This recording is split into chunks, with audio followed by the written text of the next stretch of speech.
Hello students, मैं doctor Rekha Gupta आज आपके साथ डिस्कस करूंगी capital reserve and reserve capital. जैसा कि ये बहुत ही इम्पोर्टेंट टर्म है। जैसे कि आप एचएएस आईएएस या किसी भी कम्पिटिटिव का एग्ज़ाम देते हैं, उसमें मेन हमारा कंपनी लॉ और कॉर्पोरेट अकाउंटिंग बहुत का सारे क्वेश्चन आते हैं। ये बेसिक टर्म है, तो उसमें ये टर्म बहुत ही इंपॉर्टेंट है। रिजर्व कैपिटल और कैपिटल रिजर्व, बहुत सारे स्टूडेंट इसमें कंफ्यूज हो जाते हैं और एक दूसरे की जगह लिख देते हैं, तो आपने डिटेल में इसमें समझ लेना। स्टार्टिंग में बता दूँ, दोनों में बहुत ज़्यादा फ़र्क है। ठीक है, capital reserve and reserve capital. जैसा कि हम पीछे कर रहे थे काइंड्स ऑफ कैपिटल, वहाँ मैंने दो टाइप के रिजर्व कैपिटल और कैपिटल रिजर्व डिस्कस नहीं किया था। आपने इस वीडियो को सुनने के बाद उन्हीं काइंड्स ऑफ कैपिटल के साथ इसको क्या कर देना है, ऐड कर देना है। तो सबसे पहले हम डिस्कस करते हैं रिजर्व कैपिटल। जैसा कि आप स्क्रीन में देख रहे हैं ना, रिजर्व कैपिटल कौन से सेक्शन के अंडर है? Section 65 company act 2013। ठीक है, आप देख रहे हैं कौन सा सेक्शन है? सेक्शन 65। क्योंकि मैं आपको बता दूं, यदि आपने सेक्शन के बगैर कोई भी चीज़ लिखी ना, तो उसका कोई भी बेनिफिट नहीं रह जाएगा। Section 65 of the companies act 2013। ठीक है, और इसके लिए कौन सा रेजोल्यूशन पास किया जाता है? Special resolution. ठीक है, स्पेशल रेजोल्यूशन पास किया जाता है। इसका मतलब क्या होगा? मेन इंपॉर्टेंट बात है। सबसे पहले आपको ये बता दूं, रिजर्व कैपिटल वो कैपिटल होती है, जैसे शेयर कैपिटल 10 रुपीज़ है ना, तो कंपनी ये डिसाइड कर लेती है कि 2 रुपीज़ 10 रुपये के 2 रुपये 10 रुपये में से 2 रुपये कंपनी अपनी लाइफ टाइम में कभी भी नहीं मंगाएगी। ये 2 रुपये कंपनी कब मंगाएगी? कंपनी के बाइंडिंग के टाइम मंगाएगी। समझ गए? इसको रिजर्व कैपिटल कहते हैं। ध्यान से सुनना आप।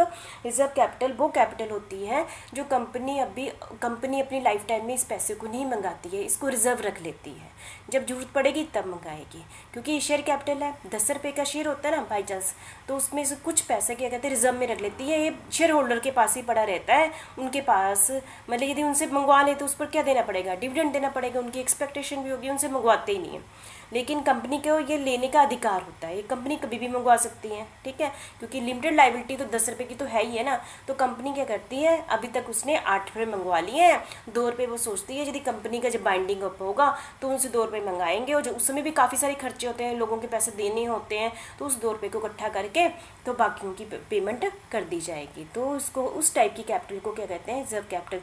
इसमें आपने ध्यान से नोट किया होगा, मतलब कि पूरी लाइफ में कंपनी की ये कैपिटल कंपनी के पास पड़ी नहीं होती है। ये किसके पास होती है? शेयर होल्डर के पास होती है। इसका मतलब यदि कंपनी के पास होगी नहीं तो इसकी एंट्री भी नहीं होगी। ठीक है, तो ये सबसे बड़ी बात है। तो ये कि कंपनी इस पैसे को यूज़ भी नहीं कर रही। देखो दूसरी बात क्या है, कंपनी इस पैसे को यूज़ भी नहीं कर रही है, लेकिन है कंपनी की कैपिटल, है ना। तो इसके लिए कौन सा रेजोल्यूशन पास किया जाएगा? स्पेशल रेजोल्यूशन पास किया जाएगा। ठीक है, स्पेशल रेजोल्यूशन पास किया जाएगा। स्पेशल रेजोल्यूशन किसे कहते हैं? पहले आप मुझे बताइए कि स्पेशल रेजोल्यूशन किसे कहते हैं। हम बोलते हैं ना ऑर्डिनरी रेजोल्यूशन और स्पेशल रेजोल्यूशन, और पास भी कौन करता है? जैसे मैंने आपसे पहले डिस्कस किया कि कंपनी के रियल ओनर कौन होते हैं? इक्विटी शेयर होल्डर होते हैं। तो वो रेजोल्यूशन पास करने का अधिकार भी किसके पास होता है? इक्विटी शेयर होल्डर के पास होता है। तो आपने कंपनी लॉ में पढ़ लिया होगा ऑर्डिनरी रेजोल्यूशन और स्पेशल रेजोल्यूशन। मतलब जहाँ पर वोटिंग चलती है, किसी चीज़ पर वोटिंग चलती है, यदि 50% से ज़्यादा शेयर होल्डर राजी हैं, वोटिंग चली 50% से ज़्यादा राजी है, तो वो प्रस्ताव पास हो जाता है। उसको कहते हैं ऑर्डिनरी रेजोल्यूशन। मतलब सिंपल वर्किंग के लिए इतने % शेयर होल्डर राजी होने चाहिए तभी काम चलेगा। हम वैसे तो कहते हैं ना मैनेजमेंट कौन करता है? बोर्ड ऑफ डायरेक्टर करते हैं। ऐसा नहीं है, कंपनी के ओनर ही करते हैं, क्योंकि उनके प्रस्ताव पास होने के बाद ही वो चीज़ें अप्लाई होती हैं। ठीक है, पर जो स्पेशल केस आ जाते हैं, जैसे डिस्काउंट करना है या कंपनी को बेचना है, तो वो स्पेशल रेजोल्यूशन पास किए जाते हैं। तो स्पेशल रेजोल्यूशन के लिए मिनिमम वोटिंग, शेयर होल्डर की, ओनर की वोटिंग मिनिमम कितनी चाहिए होती है? 75% से ज़्यादा शेयर होल्डर राजी होंगे तो उसको हम क्या कहते हैं? Special resolution. तो इसका मतलब रिजर्व कैपिटल बहुत ही इंपॉर्टेंट टर्म है, क्योंकि ये कंपनी के एंड में मंगवाया जाता है पैसा, और कंपनी पूरी लाइफ में इस पैसे को यूज़ ही नहीं करती है। बहुत बड़ी बात है, इसलिए कंपनी के ओनर से ही ये रेजोल्यूशन पास करवाया जाता है। तो ये इसके लिए 75% से ज़्यादा जब शेयर होल्डर राजी हो जाते हैं तब ये होता है। ठीक है, और not called up to binding up तक इसके पैसे को नहीं मंगाया जाता है। Can not be converted into ordinary capital without permission of the court. Court की परमिशन के बगैर इसको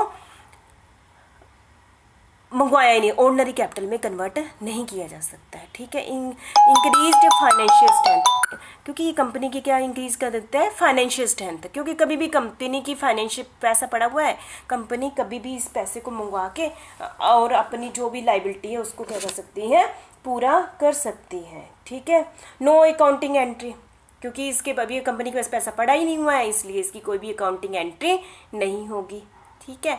used at the time of liquidation, मतलब कि कंपनी के बाइंडिंग के टाइम इस पैसे को मंगाया जाएगा और जो जो फॉर्मेलिटीज है उस किसी के पैसे देने हैं उसको देख के तो उस समय इस पैसे का यूटिलाइज कर लिया जाता है। आपने बहुत अच्छे ढंग से समझ लिया होगा रिजर्व कैपिटल क्या होती है, जो कंपनी अपनी लाइफ टाइम में नहीं यूज़ करती है, एंड में मंगवाती है। ये कौन से सेक्शन के अंडर है, सेक्शन 65 के अंडर है। इसके लिए 75% से ज़्यादा शेयर होल्डर क्या हो जाने चाहिए, राजी होने चाहिए, रेजोल्यूशन पास करवा लेना चाहिए। ठीक है। और इसको कभी भी हम पैसा नहीं मंगवा सकते कि रेजोल्यूशन पास होगा। यदि करना होगा तो इसके लिए बहुत सारी फॉर्मेलिटी पूरी करनी पड़ेगी, कोर्ट से भी परमिशन लेनी पड़ेगी, इतनी बड़ी बात है। ठीक है। ये और सबसे पहले ज़्यादा फायदा किसको होता है, क्रेडिटर को होता है, उनको सिक्योरिटी हो जाती है। उनको पता है कि कंपनी ने अभी शेयर होल्डर से 2 रुपये आने हैं, यदि उनकी पेमेंट नहीं हुई तो इन 2 रुपये से हमारी पेमेंट हो जाएगी। ठीक है। ये बहुत ही इंपॉर्टेंट चीज़, सेफ साइड होती है किन के लिए, क्रेडिटर के लिए बहुत ही सेफ अमाउंट होता है कि इसका कंपनी ने और कहीं भी यूज़ अभी तक नहीं किया है। ठीक है। रिजर्व कैपिटल आप बहुत अच्छे ढंग से समझ गए होंगे। ठीक है। नेक्स्ट है कैपिटल रिजर्व। कैपिटल रिजर्व जैसा कि आप नाम से ही पता चलता है, दोनों में फ़र्क क्या है। रिजर्व कैपिटल पूरी लाइफ टाइम में कंपनी के पास आई ही नहीं है, और कैपिटल रिजर्व ये कंपनी का, आपने पहले टर्म सुनी हुई ना, कैपिटल प्रॉफिट सुना है। कैपिटल प्रॉफिट कौन सा प्रॉफिट होता है, कंपनी के पास बहुत सारे प्रॉफिट होते हैं ना। एक होता है कैपिटल प्रॉफिट, जैसे कंपनी ने शेयर फॉरफीचर कर दिए उस समय प्रॉफिट हो गया, कंपनी ने प्रॉपर्टी बेच दी उस समय प्रॉफिट हो गया। कैपिटल मतलब लॉन्ग टर्म प्रॉफिट हो गए। ठीक है। Profit on redemption of debenture, ठीक है, और premium on issue of share and debenture, है ना, ये सारे क्या हैं, कैपिटल प्रॉफिट। तो कैपिटल प्रॉफिट कहाँ दिखाते हैं हम, बैलेंस शीट की लायबिलिटी साइड दिखाते हैं। जब हम कैपिटल प्रॉफिट को कुछ भाग किस में कन्वर्ट कर देते हैं, कैपिटल रिजर्व में कन्वर्ट करते हैं। मतलब कैपिटल रिजर्व कहाँ से बना जाते हैं, कैपिटल प्रॉफिट में से बना जाते हैं। बैलेंस शीट में कैपिटल प्रॉफिट बना होता है, उसको कम करके डेबिट करके कैपिटल रिजर्व को क्या करते हैं, क्रेडिट कर देते हैं, और इसको कैपिटल रिजर्व को भी कहाँ दिखा देते हैं हम, बैलेंस शीट की लायबिलिटी साइड दिखा देते हैं। रिजर्व कैपिटल जो आई नहीं थी, उसकी तो एंट्री भी नहीं हुई ना, उसको कहीं दिखाते हैं। कैपिटल रिजर्व ये पहले किस में से बनाया जाता है, ये बनाए जाते हैं कैपिटल प्रॉफिट में से बनाए जाते हैं। कैपिटल प्रॉफिट को कम करके कैपिटल रिजर्व को क्रेडिट कर दिया जाता है। जब क्रेडिट हो गया तो इसको बैलेंस शीट की लायबिलिटी साइड में दिखाया जाता है। ठीक है। और इसको बैलेंस शीट में कौन से हेड के अंदर दिखाते हैं हम, रिजर्व एंड सरप्लस हेड आपने पढ़ा होगा, उसमें दिखाया जाता है। Capital reserve account is open होता है, कैपिटल प्रॉफिट में से बना जाता है। कैपिटल रिजर्व अकाउंट ओपन करते हैं, इसको क्रेडिट करते हैं, और कैपिटल प्रॉफिट को क्या करते हैं, डेबिट कम करने के लिए डेबिट करेंगे। Shown under the head reserve and surplus, it is received amount, ये अमाउंट हमें क्या होता है, रिसीव हो गया होता है। Used for right of all capital losses, ये क्योंकि कैपिटल रिजर्व क्या है, एक टाइप का कैपिटल प्रॉफिट है ना, तो कैपिटल प्रॉफिट का यूटिलाइज हम क्या कर सकते हैं, यदि कंपनी में कहीं भी लॉस पड़े हुए हैं कैपिटल नेचर के, उसको ख़त्म करने के लिए यूज़ कर सकते हैं। इससे हम कैपिटल रिजर्व में से बोनस शेयर भी इशू कर सकते हैं, और भी काफ़ी कुछ कर सकते हैं। तो समझ के रिजर्व कैपिटल और कैपिटल रिजर्व में ज़मीन आसमान का फ़र्क है। रिजर्व कैपिटल जो भी रिसीव ही नहीं हुई, और वो कैपिटल होती है, वो शेयर कैपिटल का ही पार्ट होता है, वो एंड में मंगाया जाता है। और कैपिटल रिजर्व ये शेयर कैपिटल का पार्ट नहीं होता है, ये प्रॉफिट का पार्ट होता है। कौन से प्रॉफिट का पार्ट होता है, कैपिटल प्रॉफिट का पार्ट होता है। दोनों में ज़मीन आसमान का फ़र्क है, बस शब्दों में उल्टा है। ये कैपिटल रिजर्व है, इसको उल्ट कर दो रिजर्व कैपिटल बन जाती है, पर दोनों में बहुत ज़्यादा अंतर है। ठीक है। कैपिटल रिजर्व कैपिटल प्रॉफिट में से बनाए जाते हैं, और रिजर्व कैपिटल ये कंपनी के शेयर कैपिटल का वो पार्ट जो भी पब्लिक से लेना है वो होता है। ठीक है। तो इसमें कभी भी कंफ्यूजन मत होना, और ये दोनों में बहुत ज़मीन आसमान का फ़र्क है, लेकिन शब्द एक दूसरे के उल्टे तो वो एक दूसरे की जगह स्टूडेंट लिख देते हैं, और पेपर के पॉइंट ऑफ व्यू से भी ये बहुत ही इंपॉर्टेंट टॉपिक है। कौन सा, रिजर्व कैपिटल और कैपिटल रिजर्व। ठीक है। और जो रेजोल्यूशन, हम स्पेशल रेजोल्यूशन किस केस में पास करते हैं, रिजर्व कैपिटल के बेस के टाइम पास करते हैं, कैपिटल रिजर्व के टाइम इसको पास नहीं करते हैं, ठीक है। आप बहुत अच्छे ढंग से इसको समझ गए होंगे, ठीक है, रिजर्व कैपिटल और capital reserve. Thank you very much.